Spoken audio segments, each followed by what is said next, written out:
Jadi kayak mulainya tuh dari kecil banget sampai dia usia 7 tahun ya itu masuk gitu. Jadi bukan dia memulai saat itu enggak, tapi dia sudah konsisten misalnya wah anakku selebrasi ulang tahun ke-1, kedua, ketiga, keempat, kelima, keenam, ketujuh nih. Ini kan ada pola nih, itu masuk gitu. Pujian itu candu loh. Betul. Iya, Menindaklanjuti hal ini gitu. Kira-kira siapa saja sih yang berpotensi untuk terlibat melakukan parenting pada anak itu sendiri?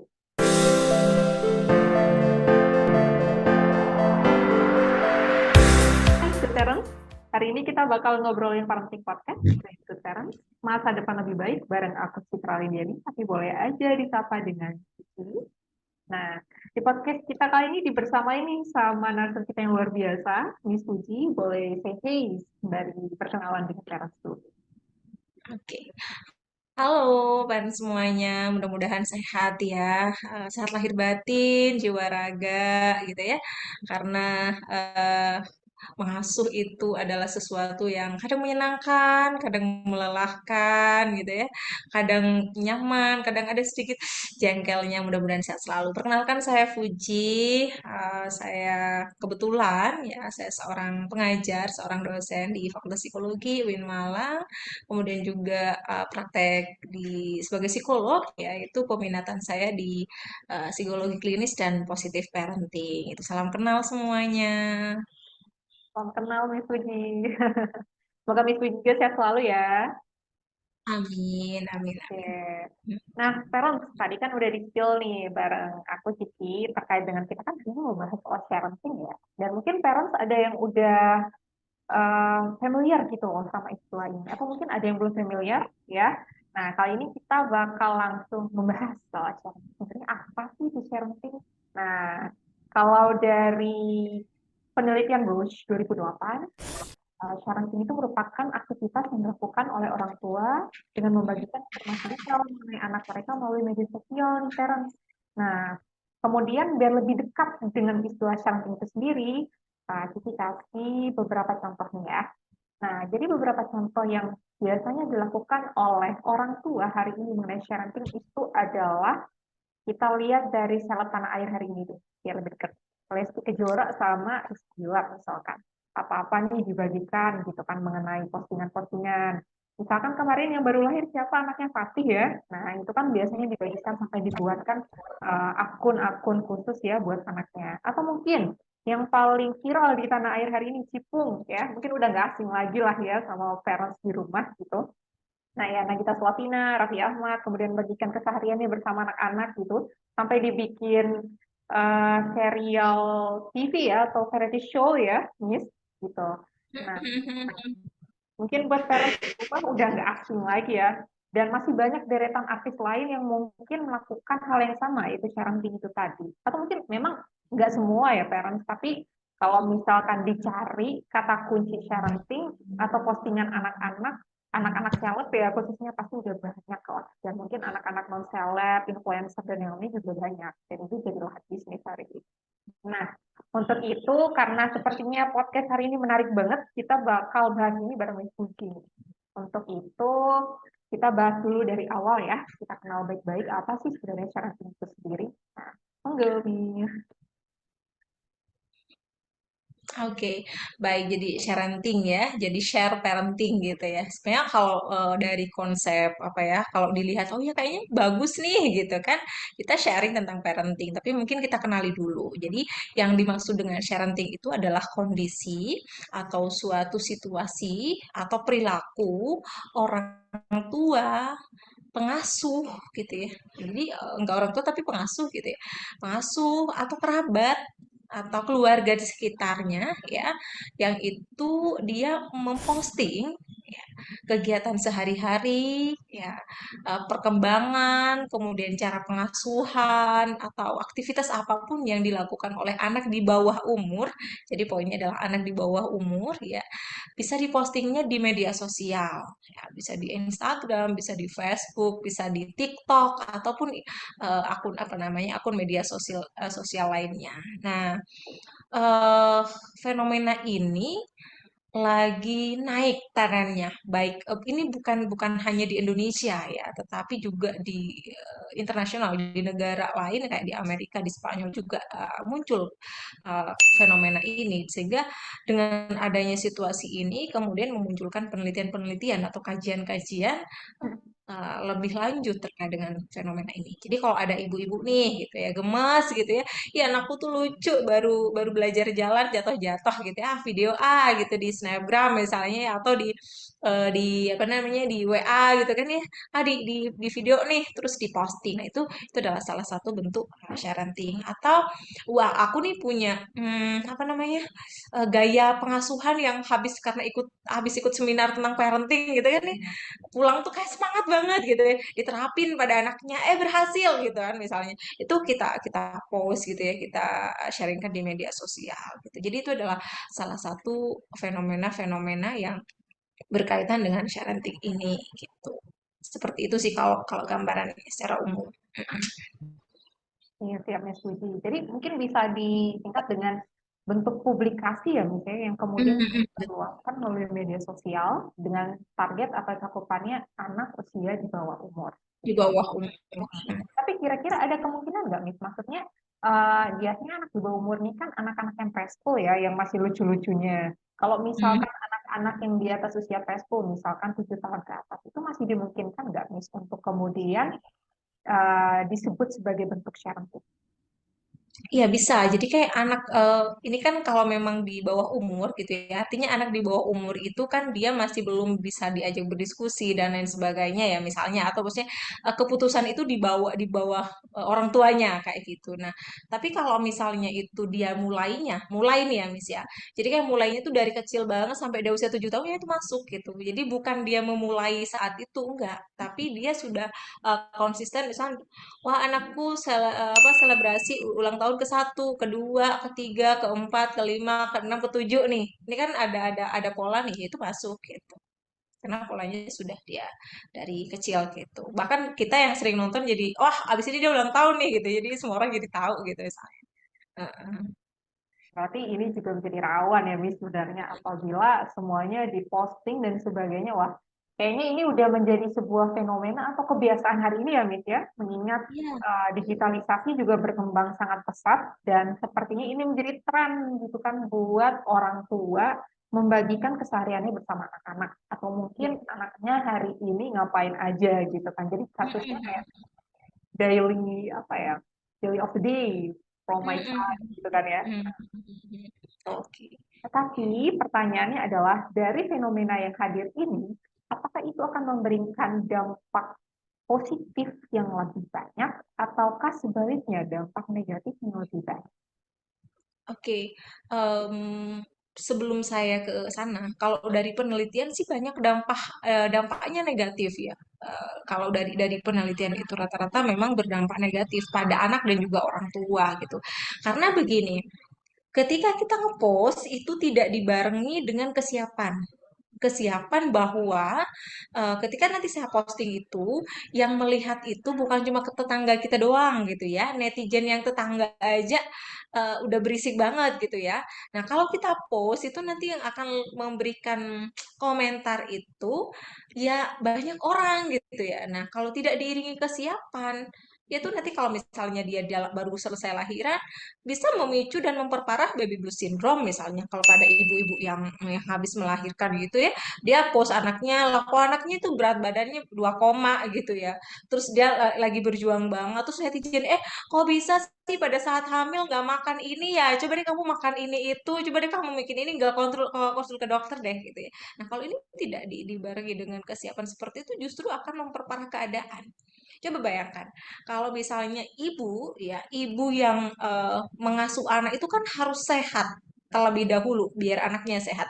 Lah bayangin, udah dia punya riwayat secara mental tidak sehat nih, misalnya ada problem psikologis itu ya misalnya dia coba untuk share, kemudian ada bombardir tuh dari netizen, kan jadi ke-trigger, jadi lebih tidak sehat lagi. Dampaknya pada apa? Pada anak lagi gitu terus jadi jadi lingkaran setan yang pada awalnya kita tuh share itu ya udah buat senang-senang tapi dampaknya jadi banyak banget gitu. kita menjadi tidak sejahtera secara psikologis karena dijudge macam-macam sama netizen, eh, juga akhirnya dampaknya ke anak. Tahu, bisa jadi juga pujian itu candu loh. Betul. Iya, ya. Jadi tidak selamanya tuh yang bagus-bagus itu ya udah bagus aja, enggak. Karena kita kecandu, wah keren ya anaknya udah bisa ini ibunya hebat deh. Naik tuh harga diri kita tuh. Nah, habis naik tuh kita pengen lagi dong posting berikutnya. Anak kita tuh enggak selamanya moodnya bagus banget ya. Kemudian dia kan bisa jadi ngantuk dan lain sebagainya, tapi karena kita udah ketuntut konten, kita udah kadung dipercaya nih gitu ya sama netizen ya. Kita berusaha dong jaga image itu. Ini nggak sadari loh sama ibu-ibu. Ya, kita terbawa tuh ke situasi itu. Akhirnya mulailah meminta anak sesuai dengan yang diinginkan dia agar bisa memuaskan netizen. Jadi kalau misalnya ditanya bahaya atau enggak, kalau tidak dipersiapkan seperti itu, ya bisa kita lihat komenan bagus dari netizen itu juga ada impact bahayanya loh. Komenan negatif apa lagi gitu ya. Dan kita kan nggak bisa nyetop itu semua. Kita nggak bisa satu-satu kenal. Oh dia emang dasar tukang gosip, makanya dia kayak gitu. Kita nggak tahu. Iya. Eh, Coba deh kayak si ini anakku aja tiga nggak kayak gitu banget, kan ada tuh yang kayak gitu-gitu dan kita nggak bisa stop itu semua. Jadi bahaya atau tidaknya itu dimulai dari kesiapan kita, pemahaman kita, pengetahuan kita atas apa yang kita posting dan dampak dari apa yang kita posting. Jadi nggak angger kalau katanya orang, nggak cuma, nggak segitunya, nggak tiba-tiba gitu. Kita harus punya alasan. Kenapa saya posting? Gitu ya. Bagaimana memastikan alasannya? Kalau saya tuh selalu menggunakan 3 filter. Ya. Kalau misalnya kita mau posting tuh ada 3 filter. Apakah yang saya posting itu baik untuk saya posting? Sorry, benar dulu.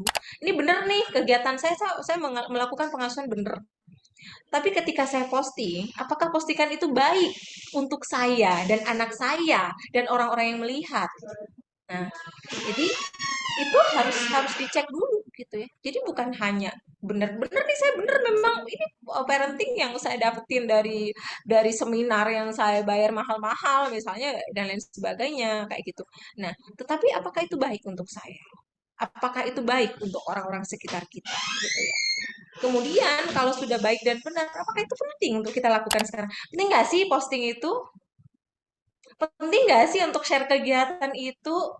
Penting nggak sih untuk men-share kelucuan dan kegemesan saya itu? Nah, itu. Jadi selama 3 hal ini ketika dijawab itu tidak, maka itu akan mengarah kepada sesuatu yang membahayakan jadinya. Ya, Benar jadi banget. kalau ditanya, ya, Oke. Nah, udah tahu nih ya parents ya, dampak negatifnya ternyata lebih banyak. Udah disebutin semua tadinya sama Miss Puji. Hari ini kan kalau misalkan kita ngomongin soal peran media sosial, salah satunya itu kan memang parenting adalah apa ya? Opsi yang kemudian sering banget dilakuin sama moms atau orang tua karena memang hari ini mayoritas yang suka nge-share data-data soal anak itu kan pasti moms ya. Jadi harus lebih hati-hati untuk apa ya menyebarluaskan terkait dengan profil anak, terkait dengan foto anak atau kehidupan pribadi anak. Karena memang aktivitas parenting ini dapat menimbulkan dampak negatif yang banyak juga ya, bukan cuma buat orang tua tadi yang kabarnya kata Miss Puji itu adalah bisa menyebabkan baby blues syndrome ya kan atau mungkin postpartum depression ke depannya itu kan untuk jangka panjang ya terus bisa juga sebagai bentuk eksploitasi anak merasa diobjektifikasi kemudian anak juga bisa rentan terpapar pedofilia ya hati-hati ya buat parents gitu dan juga yang pasti identitas anak itu mudah disalahgunakan. Saya jadi ingat ini kasusnya Udi Marisa di tahun 2021, anaknya itu dikabarkan foto-foto pribadi anaknya itu dikabarkan dijual oleh oknum yang menyalahgunakan seperti itu. Jadi karena setelah dijual itu malah dijadikan bagian dari konten pornografi seperti itu. Nah, harus hati-hati juga ya. Jangan hmm, sampai parents tidak hati-hati betul. terhadap penggunaannya, malah secara tidak langsung atau bahkan langsung membahayakan anak itu sendiri. Itu ya parents. ini Miss, meskipun banyak banget nih dampak negatif dari eh, parenting itu sendiri ya, atau share parenting itu sendiri, ada nggak hal-hal positif yang bisa kita ambil dari share? Oke, oh ya, saya lupa juga, Miss, tadi yang terkait dengan dampak negatif itu ya. Selain tadi yang sudah disampaikan, saya ingin menambahkan sedikit dan ini yang jarang banget kalau data pribadi, eksploitasi dan lain sebagainya.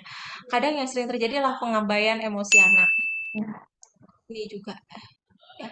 Jadi karena kita memaksa mereka untuk misalnya membuat konten itu jadi anak emosinya terabaikan dan itu hak loh, hak anak gitu. Yang kedua jadi hubungan tidak baik antara orang tua dan anak, dampaknya jangka panjang loh parents ya. Kalau misalnya kita di awal kehidupan anak itu hubungannya tidak baik dengan anak, someday ketika dia ada apa-apa dia akan lari keluar bukan lari ke kita. Kita nggak lagi jadi selfless buat mereka. Itu padahal kan harusnya kita jadi selflessnya bagi mereka. Itu sih yang perlu untuk banget dipikirkan lagi gitu ya.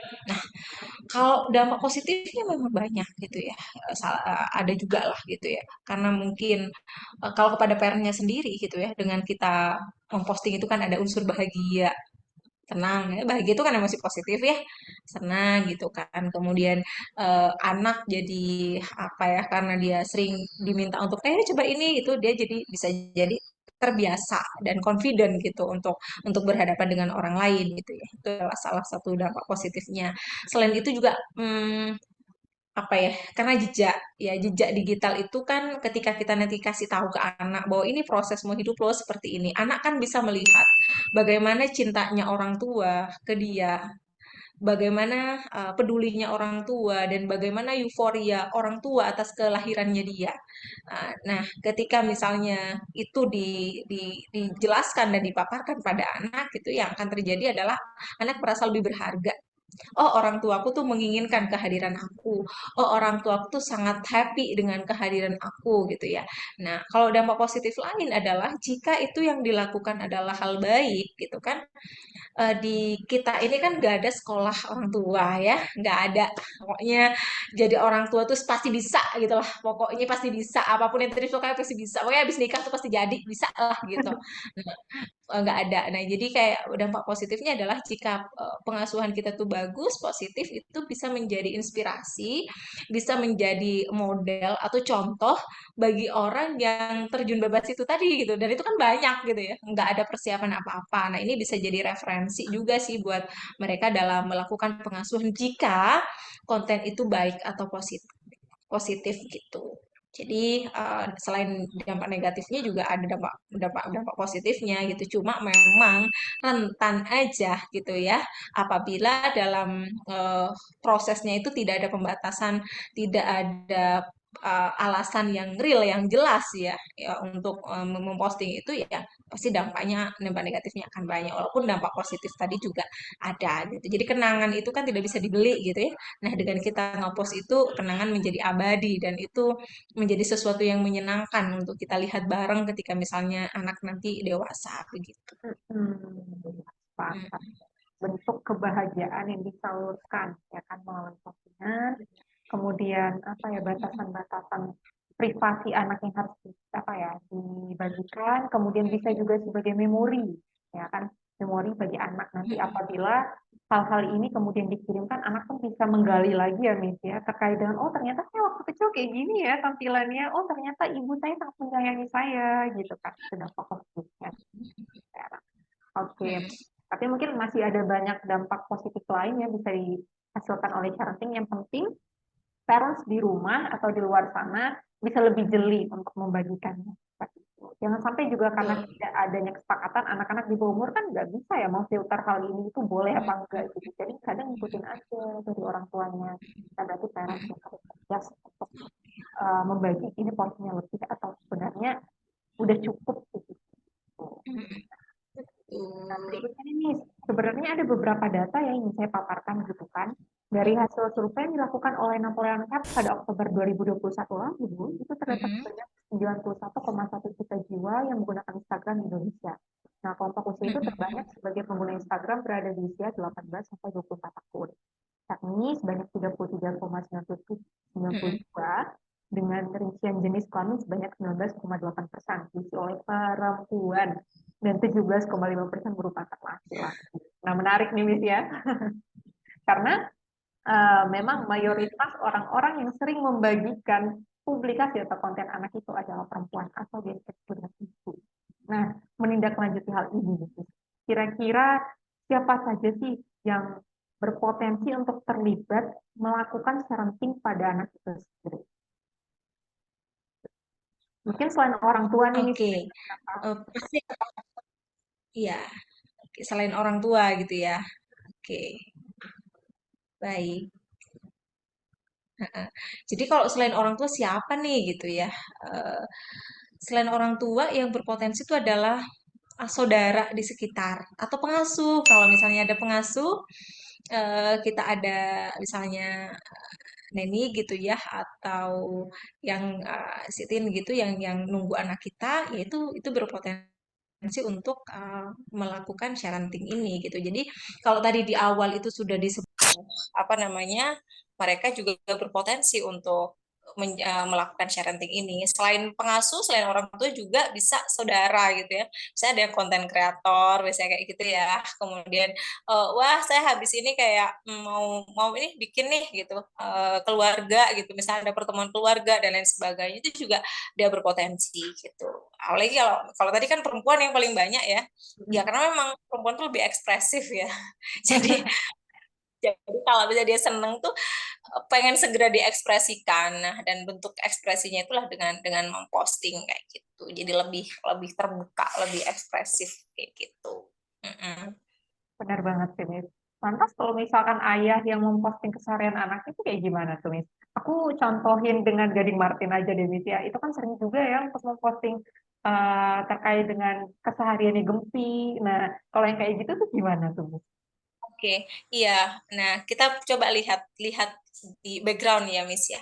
Jadi, ketika seorang ayah yang memposting keseharian itu bukan hanya lebih ke ekspresi senang atau bahagia sama seperti seorang ibu, tapi itu adalah salah satu bentuk kebanggaan. Biasanya kalau laki-laki itu lebih ke arah situ. Saya bangga nih dengan anak saya, uh, anak saya hebat, anak saya keren, anak saya lebih lebih ke situ gitu. Kalau perempuan tuh lebih lebih bukan hanya sekedar kebanggaan aja gitu. Jadi motifnya menjadi beda. Itu kalau kalau dilihat dari saya tidak tahu motif yang sebenarnya, tapi kalau coba saya pelajari gitu ya polanya.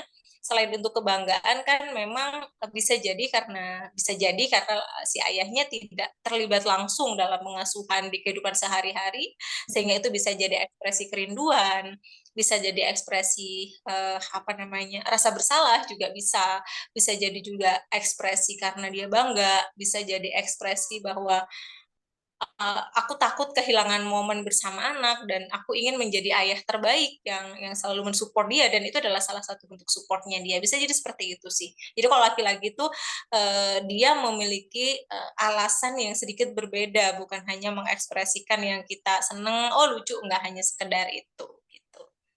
Oke, baik.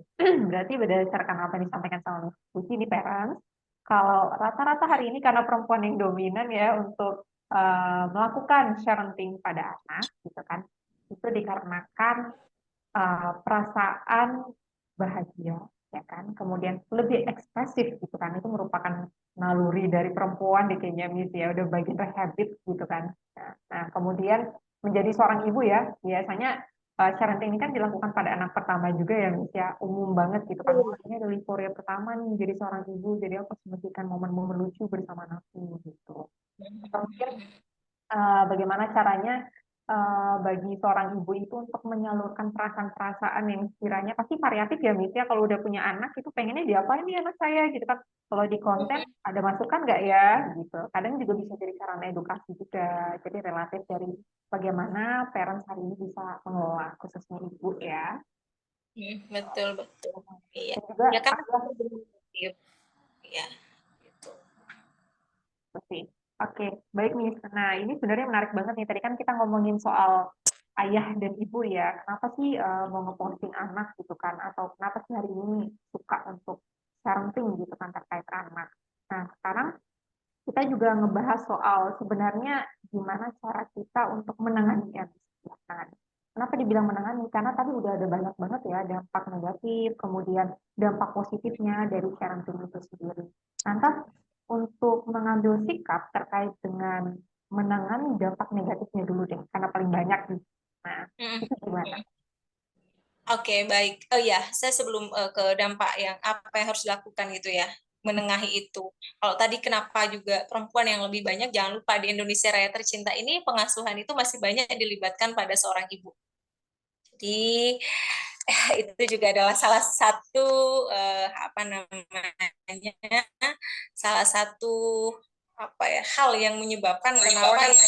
Jadi itu adalah salah satu kenapa ayah itu sedikit yang memposting karena keterlibatan. Indonesia ini kan kalau tidak salah nomor 3 fatherless ya. Jadi kita prestasinya itu gitu ya. Jadi jadinya itu adalah salah satunya juga sih gitu. Bukan karena laki-laki tidak ekspresif tapi karena memang banyak pengasuhan dilakukan oleh seorang ibu. Oke. Lantas bagaimana sih menengahi situasi ini kan ya? Kita udah hidup di zaman dengan teknologi. Kita nggak bisa munafik bahwa kita udah hidupnya kesehariannya kita pegang gadget, pegang handphone, kita banyak bersosialisasi di media sosial daripada di dunia nyata gitu ya. Kita juga banyak mendapatkan ilmu juga di media sosial itu. Lantas apa yang harus dilakukan? Yang pertama adalah mendapatkan persetujuan. Aduh gimana nih mendapatkan persetujuan kan anak saya belum bisa ngomong gitu ya. Nah, anak saya belum bisa ngomong, anak saya tuh belum bisa nggak tahu juga mau di ini juga nggak paham gitu ya. Tetapi kita meminta persetujuannya dia.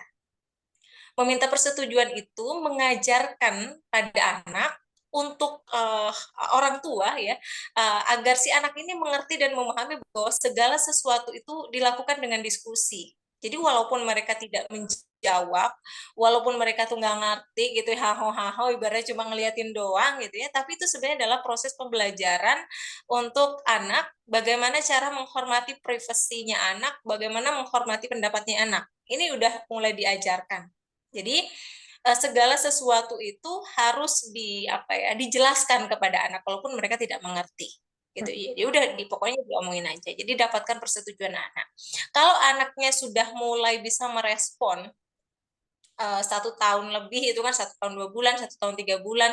Misalnya anak sudah bisa menggeleng, anak sudah bisa mengangguk, gunakan gestur itu sebagai jawaban.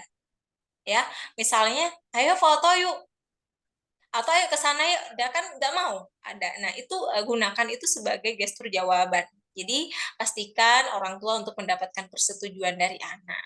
Tapi kan ini udah harus upload konten nih ya. Yaitu tadi kita milih kita dipuji sama netizen atau kita memilih menjadi orang tua yang berharga di depan anak itu adalah pilihan. Ya, jadi yang pertama adalah harus ada persetujuan. Yang kedua adalah mendiskusikan privasinya, diskusi dengan keluarga. Kalau misalnya itu seorang ibu, masa diskusi dengan ayahnya, diskusi dengan profesional kalau perlu gitu ya. Kalau memang saya tuh tujuannya baik, motif saya itu untuk edukasi, motif saya itu untuk ini, maka diskusikan. Sejauh mana saya boleh memposting? Saya lagi fase toilet training nih gitu misalnya kan. Nah, kalau lagi fase toilet training kan otomatis ada area-area badan anak yang nggak boleh diekspos ya, itu kan tidak boleh gitu. Jadi misalnya eh, apa namanya pakaiannya dan lain sebagainya itu didiskusikan dengan orang sekitar atau dengan profesional agar apa? Meminimalisir dampak jangka panjang. Ya.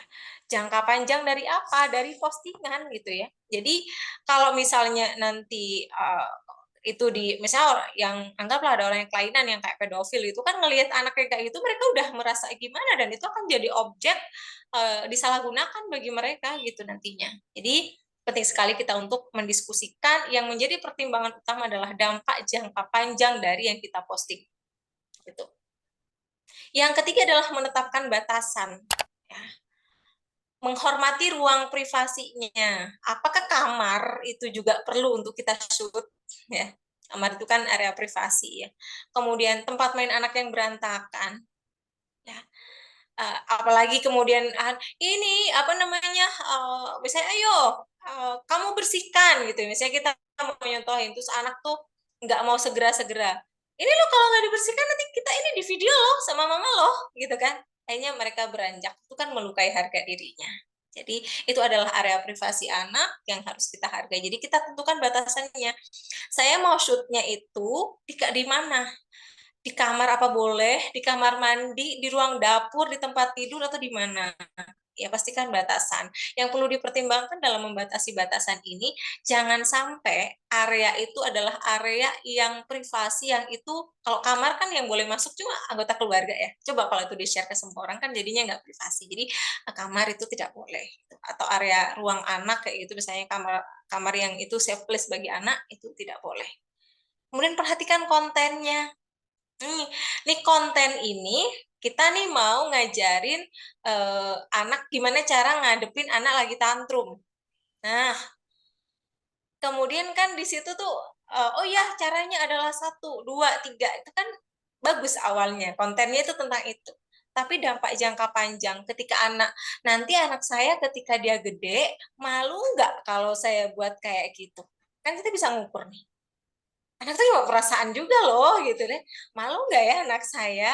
Terus nanti kalau diceng-cengin sama temennya, ih kamu dulu ini ya waktu kecil, ada nggak potensi kayak gitu? Jadi konten, isi itu juga, kalau memang kita butuh banget untuk edukasi tentang itu, buatlah dengan cara foto aja atau apa aja, jadi yang tidak mengekspos semuanya, gitu ya. Jadi perhatikan isi kontennya.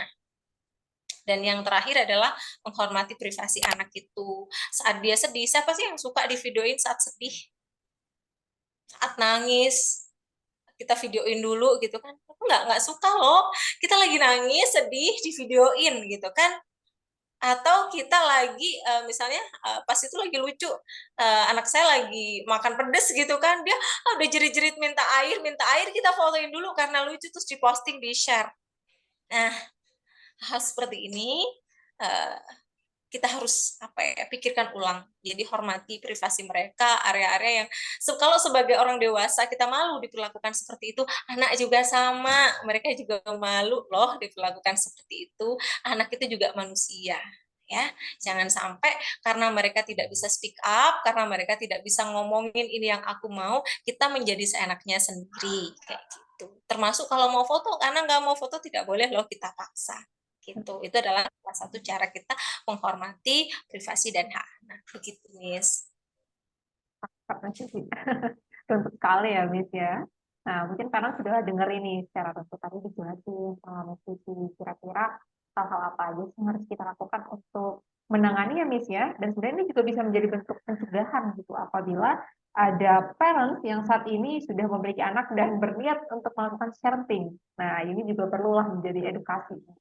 Tadi juga disebutkan bahwasanya kita sebagai parents nih harus melihat adanya persetujuan dulu kepada anak. Apakah anak setuju atau enggak gitu kan. Dari yang usia preschool yang belum memahami apapun ini bisa dilihat dengan gejalanya mengangguk dan mengeleng. Nah, itu untuk awalan. Kemudian yang paling penting kalau menurut saya Miss ya, persetujuan dari pihak terkait yang paling dekat dulu sih Miss. Tadi juga udah dibahas sama Suci, dari ayah, mungkin dari kakek, nenek, siapapun yang terlibat gitu kan, apakah hal ini positif, negatif gitu kan. Dan apabila udah terjadi, nah memang penting juga untuk berkomunikasi lebih lanjut. Tadi juga dijelaskan bahwa harus ada tenaga profesional ya Miss ya, yang mendampingi mengenai hal ini. Atau mungkin kasusnya kalau misalkan hal ini udah masuk ke ranah bisnis, nah otomatis kan akan ada yang menghandle. Nah kalau misalkan ada yang menghandle, otomatis nanti kalau udah masuk ke ranah negatif, terkena hal-hal negatif ya khususnya, nah otomatis harus bisa dijaga legalitasnya seperti itu. Jangan sampai disebarluaskan, jadinya apa-apa. Mungkin nanti pas anak udah gede, anak jadi kena cyberbullying atau kena bullying ya di sekolahnya, gitu gara-gara konten yang pernah dipublikasi di masa kecil gitu atau mungkin kasus pedofili yang kita sebutkan di awal. Jadi orang tua harus benar-benar hati-hati mengenai privasi anak yang tadi disebutkan sama Mas. Bagus, Miss. Ini menarik banget ini edukasinya. Iya, iya, iya, iya. Dan harapannya sih parents juga jadi lebih apa ya, aware gitu kan. Jangan sampai meskipun udah belajar tapi ternyata tidak aware mengenai hal ini, masih belum bisa membatasi mana aja yang perlu dijadikan sebagai privacy, mana yang enggak jadi privacy gitu kan. Karena memang kalau udah terlanjur sama euforia, apa-apa jadi lupa gitu ya, Miss ya. Betul, betul, betul, betul banget. Ya, jangan sampai karena kesenangan sesaat, jadinya hal itu malah akan merugikan masa depan. Jadi, ya. berkali-kali Ya, lagi ditekankan untuk hati-hati. iya, harus banget gitu. Jadi, apa ya? Apalagi kalau anak pertama ditunggu-tunggu lama, Iya, program ini itu gitu ya. Ya, itu ekspresi bahagia. Oke, boleh, tetapi jangan sampai kebahagiaan yang kita anggap bahagia itu tidak menjadikan justru menjadikan sesuatu yang negatif kayak gitu. Jadi hati-hati banget di area-area situ sih. sepakat banget. Ya, oke. Sama ini sih, Min, menarik ya. Bahwasanya hari ini stunting menjadi fenomena yang sangat marak dan hal ini menjadi topik yang pernah kita perbincangkan. Gitu. Nah, Mm-mm. em, kalau misalkan kita bahas soal anak ya, Min, kan anak hari ini kan tingkat kelahiran di Indonesia cukup tinggi ya, Min, ya. Bahkan mungkin kita hampir dapat bonus demografi gitu loh. Nah, Betul, betul. mengingat hal itu, otomatis kan gak cuma satu anak aja nih kalau masing-masing parents. Dan mungkin parents yang tengah menyaksikan podcast ini juga punya anak lebih dari satu ya. Ada yang dua, tiga, atau mungkin lima ke atas. Gitu kan, kalau nggak KB. Nah, dari hal itu, kira-kira menurut Miss Muji nih, apakah parenting itu juga berpotensi terjadi pada anak kedua, ketiga, atau anak berikutnya? Atau biasanya kan terjadi pada fase-fase anak pertama, di mana ibu sangat mewanti-wanti dan merasa ini adalah euforia saya sebagai seorang ibu untuk melakukan Oke, self parenting. oke. Em, Beragam, tidak selalu pada anak pertama. Bisa jadi di anak pertama tidak, karena mungkin dalam bahasa belum siap punya anak misalnya, itu tidak akan terjadi gitu ya. Jadi motif bukan bukan melulu tentang anak pertama, bisa jadi di anak kedua, bisa jadi di anak terakhir gitu ya. Di anak pertama dulu nggak apa ya, boro-boro kayak gitu karena mungkin finansial lagi up and down dan lain sebagainya, udah nggak sempet misalnya kayak gitu ya. Bisa jadi terjadinya di anak kedua, atau anak pertama juga dikontenin anak kedua juga gitu. Bisa jadi karena di anak pertama, apalagi kalau misalnya udah jadi konten yang berbayar ya, kan kita mendapatkan impact tuh dari situ. Maka di anak kedua itu pasti sudah ada rencana lagi, ancang-ancang gitu kan. Jadi di kontenin di anak pertama bisa jadi di anak kedua juga, di anak ketiga juga, karena ada benefit, ada keuntungan yang dia dapatkan dari situ. Nah, itu bisa terjadi. Atau bisa jadi karena jarak kelahiran yang agak panjang. Jadi kayak anak pertama udah nggak lucu-lucu banget gitu kan ya. Ya udah kita mulai lagi di anak kedua nih lucu-lucu gitu kan. Nah, jadi itu juga bisa terjadi. Atau anak terakhir tuh ya cowok, cowok terus cewek, ih gemes banget gitu ya. Itu juga ada potensi seperti itu. Jadi motifnya itu bukan lebih kepada urutan kelahiran, tetapi lebih kepada bentuk dari saya ini pengen anak ini, atau ini adalah sesuatu yang baru, ini sesuatu yang menarik, atau udah terbiasa. Nah, itu yang bisa menyebabkan seorang melakukan parenting ini. Atau bisa jadi di anak pertama dulu nggak tahu tuh kayak gitu-gitu, baru kenal media sosial nih, gitu kan misalnya. Wah, ternyata oke juga nih, terinspirasi lah dari konten-konten orang-orang itu, jadilah melakukan hal yang sama. Makanya penting banget. Jadi gini juga sih, yang perlu dipahami. Ketika kita posting, jangan sampai yang kita post itu memberikan inspirasi yang negatif bagi orang lain. Itu penting banget karena di hasil penelitian menemukan sekian hampir belasan persen itu orang tua tuh memposting konten yang negatif, pengasuhan yang tidak baik dan lain sebagainya, dan itu bisa loh menjadi inspirasi bagi orang-orang yang terutama mereka mengalami situasi yang sama dan merasa ada penguatan gitu. Sangat bahwasanya memang tidak ada batasan usia atau tidak ada batasan jarak kelahiran anak atau apa ya, tapi memang apabila hal itu berpotensi menimbulkan kesenangan, membagikan kesenangan, maka pada anak dengan entitas atau kuantitas berapapun itu masih berpeluang untuk dibagikan ya, Nis, ya. Baik itu ayah, sahabat parents juga, mungkin ada yang udah punya pengalaman ya kan. Saya juga sering melihat ada banyak banget konten edukasi atau parenting yang sifatnya positif, yang mungkin ini juga tidak bisa menjadi apa ya, tidak bisa menjadi hal yang negatif gitu ya buat parents luar sana apabila yang sudah melakukan banyak sekali konten publikasi terkait anak maka bisa lebih banyak diolah lagi. Nah, atau mungkin konten-konten yang sekiranya tidak boleh di-share lagi. Kan hari ini tuh banyak banget ya, Miss, bahkan di TikTok ya, sebagai salah satu media sosial yang sering sekali digunakan anak muda hari ini, dari segala kalangan usia, harapannya itu bisa lebih dijaga lagi. Jangan sampai postingan lagi nangis, itu diposting juga, gitu. Nah, harapannya seperti itu. Dan mungkin ini juga sih misalnya yang perlu disorot ya. Hari ini kan selain konten publikasi terkait anak juga banyak banget parenting terkait dengan orang tua itu sendiri gitu kan. Gimana gaya parenting yang bagus, tapi nggak melihat anak gitu. Tapi dari sebenarnya hari ini kita harus mengadopsi gaya parenting seperti apa. Nah itu kan juga lagi marak-maraknya ya Miss ya. Betul, betul, betul. Nah, harapannya sih karena parents hari ini udah banyak yang teredukasi mayoritas ya. Harapannya itu bisa diaplikasikan dengan baik kepada anak. Jadi jangan cuma dipelajarin doang, dia tidak gitu. Gas. Betul. Oke. Sama ini juga sih, Miss. Saya juga menarik nih tadi sempat membahas soal banyak banget orang tua yang memposting hal-hal yang bersifat apa ya, intim ya atau semi-semi dan tepatnya. Lebih ke hal-hal intim atau privacy gitu. Misalkan hubungan rumah tangga dan yang lainnya. Jadi kan ini sebenarnya bukan lagi share parenting ya, Miss ya.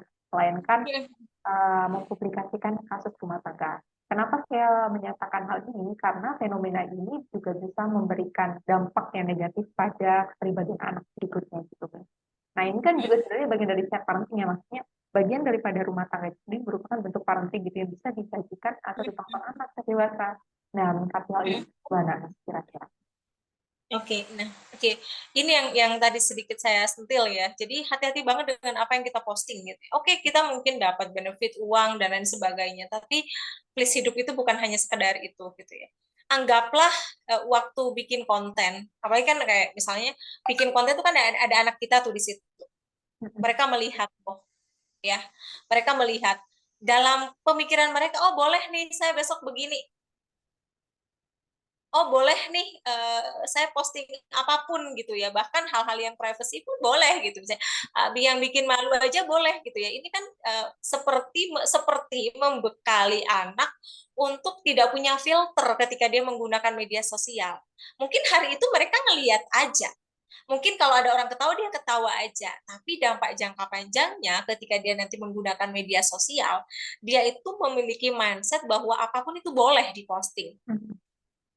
Itu kalau pada anak kita sendiri nih. Nah, kalau itu sudah diposting, dikontenkan, ada banyak orang yang melihat, orang yang awalnya tidak kepikiran melakukan itu akan melakukan hal yang sama karena viral, karena banyak yang repost, karena insight-nya tinggi misalnya kayak gitu.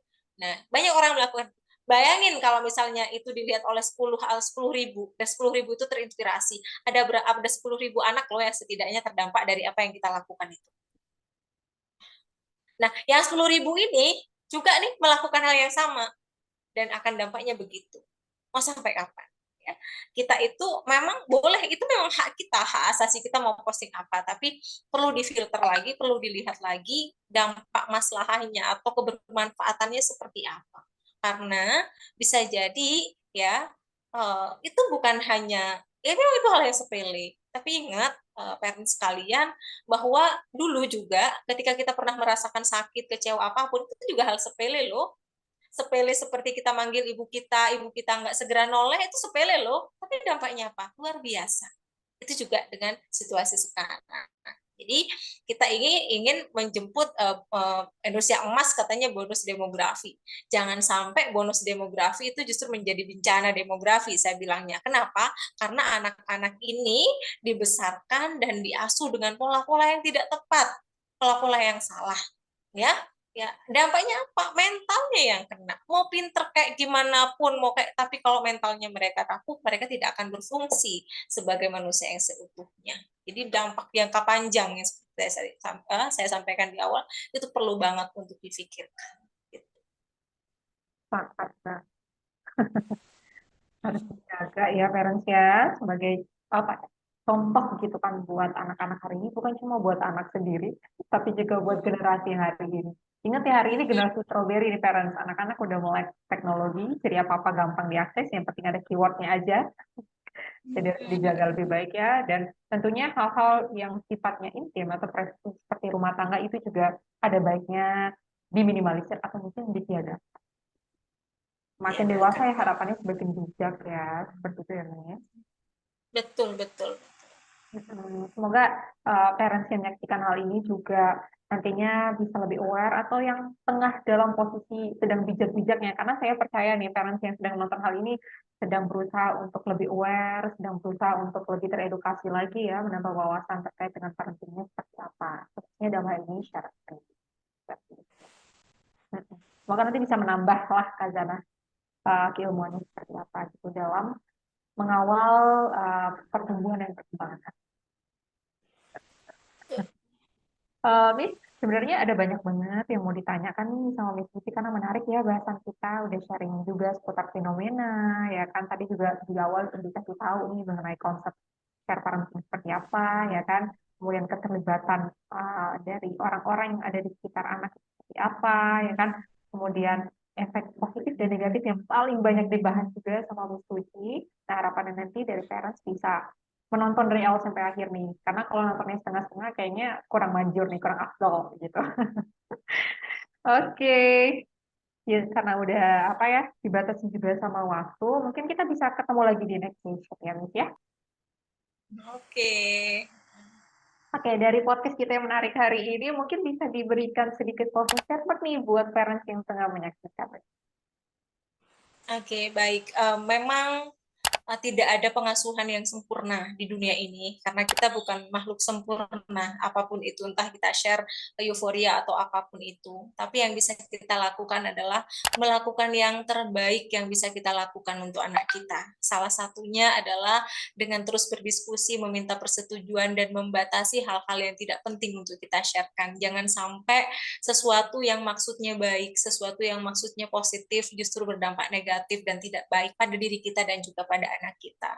Dan yang terakhir ya kepada parents semuanya menjadi orang tua itu tidak mudah tapi juga tidak sulit ya artinya bisa dijalani dan bisa diusahakan gitu ya siapapun itu mau kita punya bekal ataupun tidak punya bekal kalau sudah terlanjur oke di stop kalau kita belum tahu ya sudah ayo sekarang sudah tahu gitu ya dan yang terakhir banget gitu ya untuk parents semuanya yang membanggakan bagi seorang anak atau keberhasilan yang paling tinggi dari menjadi orang tua bukan kita bisa membelikan anak apa ya hal-hal yang banyak mainan yang banyak dan lain sebagainya bukan itu tapi keberhasilan tertinggi menjadi orang tua adalah ketika anak bangga lahir dan dibesarkan oleh orang tua seperti apapun itu bentuknya ya jadi bagi orang tua jangan khawatir gitu ya.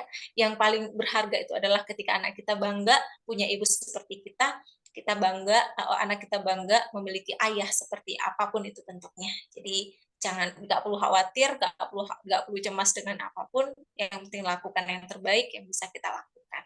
Mungkin seperti itu, Miss. Terima kasih. Mohon maaf atas segala kekurangan atau hal-hal yang sekiranya menyinggung atau membuat tidak nyaman untuk parents yang mendengarkan podcast ini.